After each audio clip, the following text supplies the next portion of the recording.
দেখো বন্ধুরা, আজকে তোমরা কাঠে রান্না করছি, বলছি বিরিয়ানি করবো। এখন এই হাঁড়িটা ছাড়া কি করে হবে? সবাই তো দেখি ফোনের মধ্যে এই হাঁড়ির মধ্যে প্লাস্টিক ঢুকিয়ে করে, কালি হয় না। এবার আমি আজকে দেখি, পরীক্ষা দেখি কালি হয় কিনা। তাই এই যে ঢুকিয়ে নিলাম। দেখো এখানে দুধ নিয়ে নিয়েছি, আর একটু দিয়ে দেবো গোলাপ জল অল্প করে, আর একটু দিয়ে দেবো কেওড়া জল অল্প করে দেবো, আর সামান্য একটু ফুড কালার দেবো অল্প। ও বন্ধুরা, আরেকটা কথা মনে পড়লো, ছেলে ধনেপাতার গাছ লাগিয়েছে ছাদে, দেখি কটা ধনেপাতা নিয়ে আসি, বিরিয়ানিতে আজকে দেবো বেরেস্তার সঙ্গে। দেখি এই দেখো এখানে হয়েছে অল্প, এখানে আছে, এখানে বেশি, এখান থেকে কটা নিই, বড় বড় গুলো নিই,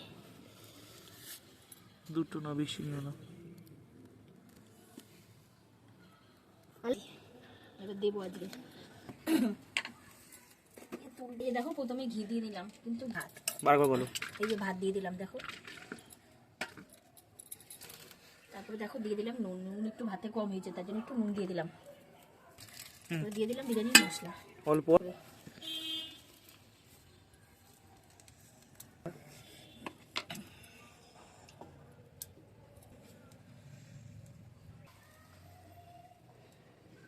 তারপরে দিয়ে দিলাম দুধ, এই যে সবসময় সবকিছু দিয়ে মিশিয়ে রেখেছি, দুধ দিয়ে দিলাম। এই যে দিয়ে দিলাম আলু, দিয়ে দিলাম আলু, তারপরে দিয়ে দিলাম চিকেন। দেখো প্রথম লেয়ার আমার কমপ্লিট, এরপর আমি আরেকটা লেয়ার এইভাবে দিয়ে নেবো সব। এই দেখো সব আমার মিশানো হয়ে গেছে, এবার আমি দমে বসিয়ে দেবো সব। এই যে দেখো ওনার মধ্যে আমি বসিয়ে দিলাম, এই যে একটা ঢাকনা দিয়ে ঢেকে দিলাম। এবার 15 থেকে 20 মিনিট এই যে দম দেবো, তারপরে রেডি হয়ে যাবে আমাদের, তৈরি হয়ে যাবে আমাদের বিরিয়ানি।